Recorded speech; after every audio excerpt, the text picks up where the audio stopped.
മാധ്യമപ്രവർത്തകരെല്ലാവരും ചേർന്ന് പോയല്ലോ ഒരമ്മയെ കാണാൻ. ആ അമ്മ പൈസ വാങ്ങി എന്നായിരുന്നു ആദ്യത്തെ കമന്റ്. കാള പെറ്റു എന്ന് കേൾക്കുമ്പോഴേക്കും കയറെടുത്തോടി. അത് കഴിഞ്ഞ് അമ്മയുടെ വീട്ടിലേക്ക് പോയി. 70 വയസ്സ് കഴിഞ്ഞ മകന് മാനസിക അസുഖമുള്ള, ഒരു ജോലി പോലും ചെയ്യാൻ പറ്റാത്ത, ഒരു വരുമാനവും കുടുംബത്തിലില്ലാത്ത ഒരു പാവപ്പെട്ട സാധു സ്ത്രീ അമ്മയെ അവർ തന്നെ പറഞ്ഞു, ഞാൻ ഏത് സ്ഥാനാർത്ഥി വന്നാലും മരുന്നിന് പണം ചോദിക്കുന്ന ഒരാളാണ് എന്ന് അവർ തന്നെ പറഞ്ഞു. പക്ഷെ എന്താ റിപ്പോർട്ട് പുറത്തു വന്നത്? ആ അമ്മയ്ക്ക് പണം നൽകി. ആരാണ് പണം നൽകിയത്? പണം നൽകിയതിൻ്റെ രേഖ എവിടെയാണ്? ഉണ്ടായില്ല. പക്ഷെ വലിയ രീതിയിൽ നിങ്ങൾ ഒരു കഥ കെട്ടിച്ചമച്ച് അത് കേരളത്തിന്റെ മണ്ണിൽ നിങ്ങൾ പടർത്താൻ ശ്രമിച്ചു. ശോഭാ സുരേന്ദ്രന്റെ സ്റ്റിക്കർ ഒട്ടിച്ച ഒരു ഇന്നോവ കാറല്ല പാലക്കാടിന്റെ മണ്ണിൽ ഓടിക്കൊണ്ടിരിക്കുന്നത്. നിരവധി കാറുകൾ അവിടെ യാത്ര ചെയ്യുന്നുണ്ട്, നിരവധി കാറുകൾ ഓടുന്നുണ്ട്. അത് കഴിഞ്ഞതിന് ശേഷം അമ്മ പറഞ്ഞത് എന്തുകൊണ്ട് നിങ്ങൾ വാർത്തയാക്കിയില്ല? എനിക്ക് പണം തന്നിട്ടില്ല. 2 ചെറുപ്പക്കാർ അവിടെ പത്രസമ്മേളനം നടത്തുന്നത് എന്റെ ശ്രദ്ധയിൽപ്പെട്ടു. ആ 2 ചെറുപ്പക്കാരിൽ ഒരാൾ ആ പ്രദേശത്തെ കോൺഗ്രസിന്റെ ബ്ലോക്ക് സെക്രട്ടറിയെ സഹോദരനാണ്. മാധ്യമപ്രവർത്തകർ പരിശോധിക്കണം. അപ്പൊ കോൺഗ്രസിന്റെ ബ്ലോക്ക് സെക്രട്ടറിയുടെ സഹോദരൻ അമ്മയുടെ മകനും ചേർന്നുകൊണ്ട് നടത്തിയ പത്രസമ്മേളനത്തിന്റെ വാർത്തയ്ക്ക് ഒരു പ്രസക്തിയും അവിടെ ഉണ്ടായില്ല. എന്താണ് ഇതിനർത്ഥം? ഞാൻ എൻ്റെ മൊബൈലിൽ ഒരു ന്യൂസ് ഉണ്ട്, ഒരു വോയിസ് ഉണ്ട്. ആ വോയിസ് മാധ്യമപ്രവർത്തകർക്ക് കേൾക്കാൻ സൗകര്യമുണ്ടെങ്കിൽ ഞാൻ കേൾക്കാം. ആ വോയിസ് എന്താണ്? പ്രക്ഷോഭ് എന്ന് പറയുന്ന കോൺഗ്രസിന്റെ കാമഭ്രാന്തനായ സ്ത്രീലമ്പടനായ ഒരുത്തൻ 22 വയസ്സ് മാത്രം പ്രായമുള്ള ഒരു ദളിത് പെൺകുട്ടിയെ പീഡിപ്പിച്ചു. അവൾ ഈ കേരളത്തിന്റെ പൊതുസമൂഹത്തോട് പറഞ്ഞല്ലോ, എനിക്ക് അച്ഛനില്ല, എനിക്ക് അമ്മയില്ല, എന്നെ ക്രൂരമായി പീഡനത്തിന് വിധേയമാക്കുമ്പോൾ ഷാഫി പറമ്പിലിനെ വീഡിയോ കോൾ വിളിച്ച് കാണിച്ചു കൊടുക്കുകയായിരുന്നു പ്രക്ഷോഭ് എന്ന് ആ സ്ത്രീ പറഞ്ഞു. എന്തേ മാധ്യമങ്ങൾ വാർത്തയാക്കാതിരുന്ന്? ഇന്നലെ വോയിസ് റെക്കോർഡ് പുറത്തിറങ്ങിയല്ലോ. അതിൽ പറയുന്നുണ്ട് ഷാഫി പറമ്പിൽ ബോസാണ്, ഷാഫി പറമ്പിൽ എപ്പോഴും ഫ്ലൈറ്റിൽ യാത്ര ചെയ്യുന്നുണ്ട്, പണത്തിന് ഇത്രയധികം ആർത്തിയുള്ള ഒരു മനുഷ്യനെ ഞാൻ കണ്ടിട്ടില്ല എന്നുള്ള പ്രക്ഷോഭിന്റെ വോയിസ് കോൾ എന്തുകൊണ്ടാണ് മാധ്യമപ്രവർത്തകർ ഇന്നലെ വാർത്തയാക്കാതിരുന്നത്? മറ്റൊന്ന്, രാഹുൽ മാങ്കൂട്ടത്തിനെതിരെ ആ യുവതി കൊടുത്ത മൊഴി ഇന്നലെ വീണ്ടും പുറത്തു വന്നു. എന്തേ രാഹുൽ മാങ്കൂട്ടത്തിൽ എന്ന് പറയുന്ന പാലക്കാടിന് അപമാനമുണ്ടാക്കിയ, കേരളത്തിലെ സ്ത്രീ സമൂഹത്തെ മുഴുവൻ ഒന്നിച്ചാക്ഷേപിച്ച ആ രാഹുൽ മാങ്കൂട്ടത്തിന്റെ എതിരെ യുവതി കൊടുത്ത മൊഴി അതെന്തേ കേരളത്തിന്റെ മണ്ണിൽ വാർത്തയാക്കിയില്ല? ഇതെല്ലാം നിലനിൽക്കുന്ന പാലക്കാടിൽ ഭാരതീയ ജനതാ പാർട്ടി നേതൃത്വം നൽകുന്ന ശോഭാ സുരേന്ദ്രനെ വേട്ടയാടാൻ വേണ്ടി ജമാഅത്ത് ഇസ്ലാമിയുടെ തണലും പറ്റിക്കൊണ്ട് ഒരു മാധ്യമ സിൻഡിക്കേറ്റ് പ്രവർത്തിക്കുകയാണ്. ആ മാധ്യമ സിൻഡിക്കേറ്റിന്റെ കേരളത്തിൽ ആകമാനമുള്ള പ്രവർത്തനം, ആ പ്രവർത്തനത്തിലുള്ള മറുപടി മെയ് മാസം 4-ാം തീയതി കഴിഞ്ഞാൽ ഞാൻ പറയാൻ ആഗ്രഹിക്കുന്നുണ്ട്. ഒരു കാര്യം ഞാൻ നിങ്ങളുടെ മുന്നിൽ പറയുന്നു, ഇതുകൊണ്ടൊന്നും ഇരുട്ടുകൊണ്ട് ഓട്ടയടക്കാം എന്ന് വിചാരിക്കേണ്ട. അടുത്ത ഈ തെരഞ്ഞെടുപ്പിന്റെ റിസൾട്ടിന് ശേഷം, ഇപ്പൊ പറഞ്ഞല്ലോ, ഒരു മാധ്യമം പറയുകയാണ്, ആ മാധ്യമത്തിന് സഹിക്കുന്നില്ല. ഇന്ത്യൻ പ്രധാനമന്ത്രി ശോഭയോടൊപ്പം വന്നു, സഹിക്കുന്നില്ല. ശിവരാജ് സിംഗ് ചൗഹാൻ അദ്ദേഹം ശോഭയോടൊപ്പം ഇരിക്കുന്നു, സഹിക്കുന്നില്ല. ഒരു മാധ്യമം, നാണമുണ്ടോ ഒരു മാധ്യമത്തിന്? ഇന്നലെ രാത്രിയിൽ നടന്ന ന്യൂസ് അവർ ചർച്ച പോലെയുള്ള ഒരു ചർച്ചയിൽ ആ മാധ്യമം പറയുകയാണ്, ശോഭയ്ക്ക് വോട്ട് ചെയ്യരുത്. എന്താ ശോഭയ്ക്ക് വോട്ട് ചെയ്താൽ കുഴപ്പം? കുഴപ്പമുണ്ട്. ശോഭാ സുരേന്ദ്രൻ കേരള നിയമസഭയ്ക്കകത്ത് കയറിയാൽ പലരുടെയും മുഖം മൂടി പിച്ചി ചിന്തപ്പെടും. ശോഭാ സുരേന്ദ്രൻ കേരള നിയമസഭയിൽ പോയാൽ ഇടത്തോട്ടും വലത്തോട്ടുമല്ലാതെ ഈ കേരളത്തിന്റെ പൊതുമണ്ഡലത്തിലെ അഴിമതിക്കെതിരെ ശോഭാ സുരേന്ദ്രൻ പോരാട്ടം നടത്തും. ഒരു മഹാൻ ഇന്നലെ പത്രസമ്മേളനം നടത്തിയിട്ടുണ്ട്, ഇന്നും പത്രസമ്മേളനം നടത്തിയിട്ടുണ്ട്. ആരാണ്? രാഹുൽ ഗാന്ധിയെ നല്ല ഉപദേശം നടത്തുന്ന KC വേണുഗോപാലാണ്.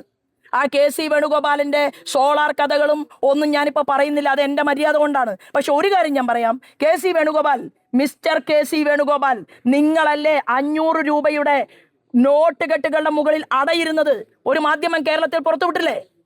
നിങ്ങളല്ലേ 19 കോടി രൂപ ഒരു ടിക്കറ്റിന്, കോൺഗ്രസിന്റെ ചിഹ്നത്തിൽ മത്സരിക്കാൻ ഒരു ടിക്കറ്റ് കൊടുക്കാൻ വേണ്ടി 19 കോടി രൂപ നിങ്ങൾ വാങ്ങി എന്ന് പത്രസമ്മേളനം നടത്തിക്കൊണ്ട് സ്ഥാനാർത്ഥിയുടെ ഭർത്താവ് വെക്കാൻ പോകുന്നില്ല. ഞാൻ ഇവിടെ പറയാൻ ആഗ്രഹിക്കുന്നത്, എനിക്ക് അവിടെ തെരഞ്ഞെടുപ്പ് പ്രവർത്തനമുണ്ട്. ഞാൻ പാലക്കാട്ടേക്ക് പോവുകയാണ്. ഞാൻ ജനങ്ങളുമായിട്ട് സംവദിച്ചിട്ടുണ്ട്. ഞാൻ കോൺഗ്രസ്സുകാരുടെ വീട്ടിൽ പോയിട്ടുണ്ട്, മാർക്സിസ്റ്റുകാരുടെ വീട്ടിൽ പോയിട്ടുണ്ട്. കണ്ണാടി പഞ്ചായത്തിന്റെ മുൻ പഞ്ചായത്ത് പ്രസിഡന്റ് മാർക്സിസ്റ്റുകാരന്റെ മകൻ BJPയിൽ ഞാൻ ആക്കിയിട്ടുണ്ട്, ഷാളിട്ട് സ്വീകരിച്ചിട്ടുണ്ട്. ഒരു മാധ്യമവും അത് വാർത്ത ചെയ്തില്ല. അതുപോലെ തന്നെ പിരായിരി മുൻ പഞ്ചായത്ത് പ്രസിഡന്റ് കോൺഗ്രസ്സുകാരന്റെ വീട്ടിൽ ശോഭയ്ക്ക് ഭക്ഷണം തന്നു, ഒരു മാധ്യമവും അത് വാർത്തയാക്കിയില്ല. അപ്പം ഞാൻ അവിടെ ഒരു ഡീല് വെച്ചിട്ടുണ്ട്. പാലക്കാട് ശോഭാ സുരേന്ദ്രൻ ഒരു ഡീൽ വെച്ചിട്ടുണ്ട്. ആ ഡീൽ എന്താണെന്ന് അറിയുമോ? അവിടുത്തെ കോൺഗ്രസിലെയും മാർക്സിസ്റ്റ് പാർട്ടിയിലെയും ജനങ്ങളുമായിട്ട് ഒരു ഡീൽ ഞാൻ വെച്ചിരിക്കുകയാണ്. അത് വികസനത്തിന് വേണ്ടിയിട്ടുള്ള ഒരു ഡീലാണ്. ആ വികസന മുന്നേറ്റത്തിന്റെ മുന്നിൽ ഞാൻ ഉണ്ടാകും.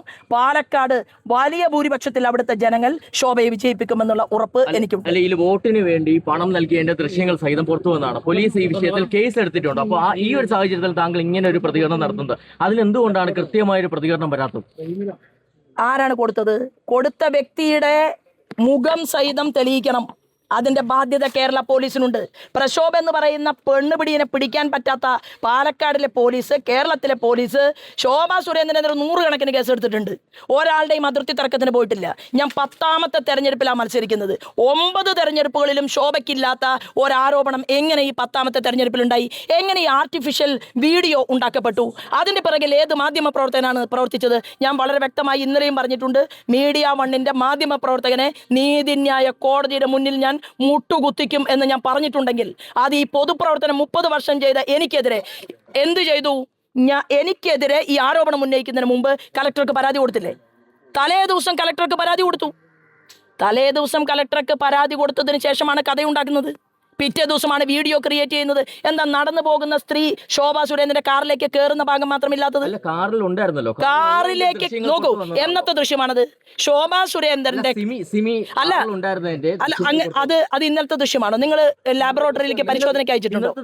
അല്ല, ആര്? ഞാൻ പറയട്ടെ, ശോഭാ സുരേന്ദ്രന്റെ കൂടെയുള്ള ഏതെങ്കിലും ഒരു വ്യക്തി പണം കൊടുത്തു എന്ന് തെളിയിക്കാൻ ഇത്ര കണ്ട് മാധ്യമ പ്രവർത്തകരുണ്ടായിട്ട് എന്താ നിങ്ങൾക്ക് പറ്റാത്തത്? അല്ല, അത് തെളിയിക്കേണ്ട ഞാനല്ല. അത് തെളിയിക്കേണ്ട ബാധ്യത ഞാൻ തെരഞ്ഞെടുപ്പ് കമ്മീഷൻ പരാതി കൊടുത്തിട്ടുണ്ട്. ഞാൻ പോലീസ് അധികാരികൾക്ക് പരാതി കൊടുത്തിട്ടുണ്ട്. മീഡിയ വണ്ണിന്റെ റിപ്പോർട്ടർക്കെതിരായിട്ടും ഞാൻ പരാതി കൊടുത്തിട്ടുണ്ട്. ഇതെല്ലാം മെയ് മാസം 4-ാം തീയതി കഴിയുമ്പോൾ കേരളത്തിലെ പൊതുസമൂഹത്തിന്റെ മുന്നിൽ പുറത്തു വരും. എനിക്ക് ഈ വിഷയത്തിൽ പറയാനുള്ളത്, നിങ്ങൾ വളരെ ബദ്ധശ്രദ്ധയോടു കൂടിയാണല്ലോ ഇന്ന്, അല്ലല്ല, വളരെ സന്തോഷത്തോടു കൂടിയാണ് നമ്മുടെ മാധ്യമ പ്രവർത്തകരൊക്കെ ഇപ്പൊ മണലിത്രയില് ഞാൻ പറയട്ടെ നോക്കൂ, ഞാൻ ചോദിക്കട്ടെ, പാലക്കാടിനെ കുറിച്ച് ABCD അറിയാത്ത നിങ്ങൾ തന്നെ റിപ്പോർട്ട് ചെയ്തല്ലോ, മഹാരാഷ്ട്രക്കാരിയാണ് സിമി, അല്ലെ? പാലക്കാടിനെ കുറിച്ച് ABCD അറിയാത്ത സിമി വന്ന് പാലക്കാട് ശോഭാ സുരേന്ദ്രന് പണം കൊടുത്ത് വോട്ട് ചോദിക്കുമെന്ന് പറയാൻ വിഡ്ഢികളാണോ ഇവിടുത്തെ മാധ്യമ പ്രവർത്തകന്മാർ? അതാ ഞാൻ ചോദിക്കുന്നത്. എന്താ അവിടെ നാടും നഗരവും അറിയുന്ന, ഗ്രാമാന്തരങ്ങൾ അറിയുന്ന BJP-ക്കാരും ഇല്ലേ? മഹാരാഷ്ട്രയിൽ നിന്ന് ഒരാളെ വിളിച്ചു വരുത്തിയിട്ടാണോ ഒരു പാവപ്പെട്ട അമ്മൂമ്മയ്ക്ക് BJP-യുടെ സ്ഥാനാർത്ഥിക്ക് വേണ്ടിയിട്ട് പണം കൊടുക്കുക? ഇതുപോലും മനസ്സിലാക്കാതെ നിങ്ങൾ കിട്ടിയ പാടെ അങ്ങോട്ട് വിഴുങ്ങി. കാള പെറ്റു എന്ന് കേൾക്കുമ്പോഴേക്കും കയറെടുത്തു. ഒരു സ്ത്രീ തെരഞ്ഞെടുപ്പിൽ മത്സരിക്കുമ്പോൾ ജനാധിപത്യ മഹിളാ അസോസിയേഷന്റെ കൊടി പിടിച്ച, ഇൻകുലാബ് സിന്ദാബാദ് വിളിച്ച, വിയർപ്പൊഴുക്കിയ സ്ത്രീകൾക്ക് പോലും ടിക്കറ്റ് കിട്ടാത്ത കേരളത്തിന്റെ മണ്ണിൽ കോൺഗ്രസിൽ എത്രയും ഉന്നതരായിട്ടുള്ള സ്ത്രീകൾ, കഴിവും പ്രാപ്തിയുള്ളവർ ഒരു ടിക്കറ്റ് കിട്ടാതെ രാഹുൽ ഗാന്ധി വന്ന് അങ്ങോട്ട് പ്രസംഗിക്കുകയാണ്. എന്താണ്? സ്ത്രീ മുഖ്യമന്ത്രിയാവണം. ആരെയാ മുഖ്യമന്ത്രിയാക്കുന്നത്? അഥവാ കിട്ടിക്കഴിഞ്ഞാൽ KC വേണുഗോപാലിനെ സാരി ഉടുപ്പിക്കാനാ? അതോ ഇവിടെ നമ്മുടെ രമേശ് ചെന്നിത്തലയ്ക്ക് പട്ടുസാരി വാങ്ങി കൊടുക്കാനാ കേരളത്തിന്റെ മുഖ്യമന്ത്രിയാക്കാൻ? നാണമുണ്ടോ ഇവർക്കൊക്കെ? അല്ല, നാണമുണ്ടോ ഇവർക്കൊക്കെ? ഇവരെന്നാ ബിന്ദു കൃഷ്ണയെ ജയിപ്പിക്കുന്ന ഒരു സീറ്റ് കൊടുത്തിട്ടുള്ളത്? എന്നിട്ട് ജയിപ്പിച്ചോ? അല്ലല്ല, ജയിപ്പിച്ചോ. എന്തുകൊണ്ട്? പാലക്കാട് മാത്രമല്ല, BJP-ക്ക് വിജയ പ്രതീക്ഷയുള്ള ഒരുപാട് സ്ഥലങ്ങളുണ്ട്. അവിടെ എവിടെയും ഈ മീഡിയ സിൻഡിക്കേറ്റിൽ നിന്ന് തോൽപ്പിക്കാൻ നടക്കണം ആരും പറയുന്നില്ല. അപ്പൊ എന്റെ ചോദ്യത്തിന് പാർട്ടിക്കകത്തു നിന്നാണോ? എന്റെ ബിഗ് TV അവിടേക്ക് ഒരാളെ വിട്ടിട്ടുണ്ട്. ആ പേരെനിക്കിപ്പോ ഓർമ്മയില്ല. അപ്പോ ഓരോ തവണയും ഞാൻ ഈ മാധ്യമങ്ങളുടെ തണലിലൂടെ കയറി വന്ന ഒരാളല്ല. ഞാനിതാ ഈ കുഗ്രാമത്തിൽ, ഈ സ്കൂളിൽ 1-ാം ക്ലാസ് മുതൽ 4-ാം ക്ലാസ് വരെ പഠിച്ച് കഠിന പ്രയത്നം ചെയ്ത് ഒരു കൂലിപ്പണിക്കാരിയുടെ മകളായിട്ട് ജനിച്ചു വളർന്ന് പൊതുപ്രവർത്തനം നടത്തി 10ാമത്തെ തെരഞ്ഞെടുപ്പിൽ ശോഭാ സുരേന്ദ്രന് വോട്ട് വാങ്ങാൻ വേണ്ടി പണം കൊടുക്കാൻ മഹാരാഷ്ട്രയിൽ നിന്ന് ഒരു സ്ത്രീയെ കൊണ്ടുവന്ന് 5000 ഉറുപ്പ്യ അമ്മയുടെ കയ്യിൽ വെച്ചു കൊടുത്തു എന്ന് നെറികെട്ട വാർത്ത കേരളത്തിൽ ഇങ്ങനെ ബ്രേക്കിംഗ്. ശോഭാ സുരേന്ദ്രൻ എങ്ങനെയാണ്? ഏത് മഞ്ചേശ്വരത്തൊന്നും കാണാത്ത പോലെ സുരേന്ദ്രനെ മാത്രം തോപ്പിക്കണമെന്ന് മാധ്യമങ്ങൾ. ഞാൻ ഇപ്പൊ സംസാരിക്കുന്നത് പാലക്കാടിനെ കുറിച്ചാണ്. പാലക്കാടാണ് ഞങ്ങളുടെ പോപ്പുലർ ഫ്രണ്ടിന്റെ ഭീകരവാദികൾ ചേർന്ന് വെട്ടിക്കീറി കൊലപ്പെടുത്തിയത്. അവിടെ ആ ശ്രീനിവാസന്റെ ഭാര്യയും മക്കളും അനാഥത്വത്തിൽ നിൽക്കുകയാണ്. ഞങ്ങൾ അവരെ നെഞ്ചോട് ചേർത്തിട്ടുണ്ട്. പാലക്കാടാണ് സഞ്ജിത്തിനെ കൊലപ്പെടുത്തിയത്. ഭീകരവാദികൾ NIA-യുടെ അന്വേഷണ ഉദ്യോഗസ്ഥന്മാർ വന്ന് അറസ്റ്റ് ചെയ്ത് കൊണ്ടുപോയത് പാലക്കാടിന്റെ മണ്ണിലുള്ള ഭീകരന്മാരെയാണ്. അപ്പോ പാലക്കാട് ശോഭാ സുരേന്ദ്രനെ പോലെ ആർട്ടിഫിഷ്യൽ വീഡിയോയും ഇതെല്ലാം ഗൂഢാലോചനയാണെന്ന് പറയുകയാണെങ്കിൽ പാർട്ടിക്കകത്തുള്ളവരൊന്നും അറിയാതെ നടക്കുമോ ശോഭാ സുരേന്ദ്രനെതിരെ? ഇത് ചെയ്തിട്ടുള്ളത് ഒരു മാധ്യമമാണ്. ഒരു മാധ്യമം തലേ ദിവസം ചില ആളുകളെ കൊണ്ട് പരാതി കൊടുപ്പിക്കുന്നു കലക്ടർക്ക്, എന്നിട്ട് പിറ്റേ ദിവസം തിരക്കഥയുണ്ടാക്കുന്നു. ഇതിലെ അഭിനേതാവ് മാധ്യമത്തിലെ പ്രവർത്തകൻ, ഇതിലെ ഡയറക്ടർ മിസ്റ്റർ ഷാഫി പറമ്പിൽ. ഇങ്ങനെയുള്ള ഒരു കോക്കസാണ് ഇത് പ്രവർത്തിച്ചത്. ഷാഫി പറമ്പിലെ കൂടെയുള്ളവനാണല്ലോ ഞാൻ അവൻ ആംഗ്യം കാണിക്കുന്ന ഫോട്ടോ അത് പുറത്തു വിട്ടിട്ടുണ്ടല്ലോ. അപ്പൊ കൂടുതൽ അല്ല, ജമാഅത്ത് ഇസ്ലാമിയുടെ തണലിലാണ് പാലക്കാട് ഷാഫി പറമ്പിൽ ഈ സ്ത്രീ പീഡനത്തിനും ഈ അഴിമതിക്കും ക്രിമിനൽ വൽക്കരണത്തിനും നേതൃത്വം നൽകുന്നത്. പ്രക്ഷോഭന്റെ ഇന്നത്തെ വോയിസ് ഉണ്ട്, ഒന്ന് സംപ്രേഷണം ചെയ്യണം. അല്ല നിങ്ങൾ നിങ്ങൾ എന്താ ഈ വോയിസ് പുറത്തിറക്കാത്തത്? നിങ്ങൾക്ക് എന്താ ഷാഫി പറമ്പിലിനോട് ഇത്ര പ്രേമം? അല്ല ഇതെന്താ ഇറക്കാത്തത്? ഇതൊന്ന് കേൾപ്പിക്കൂ. എവിടെ എവിടെ എവിടെ ഇത് കേട്ടില്ലല്ലോ. ഇത് നിങ്ങൾ സംസാരിക്കണ്ട, ഞാൻ ഇത് കേൾപ്പിക്കാം.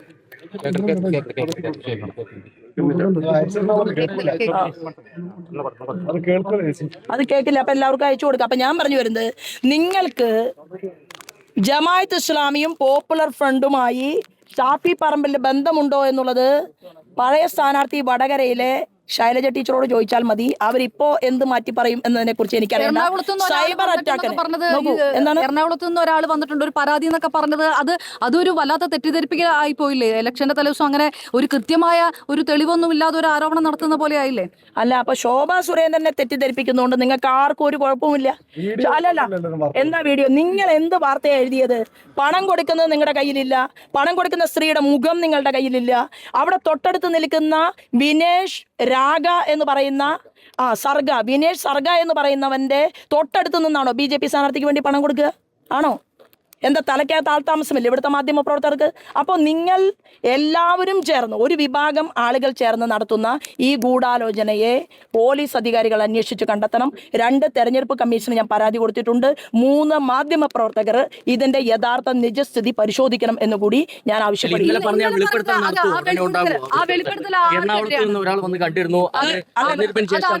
വെളിപ്പെടുത്തലല്ല, ഞാൻ ഒരു കാര്യം പറയട്ടെ. ആ പെൺകുട്ടി എവിടെ ഉണ്ട് ഇപ്പോ?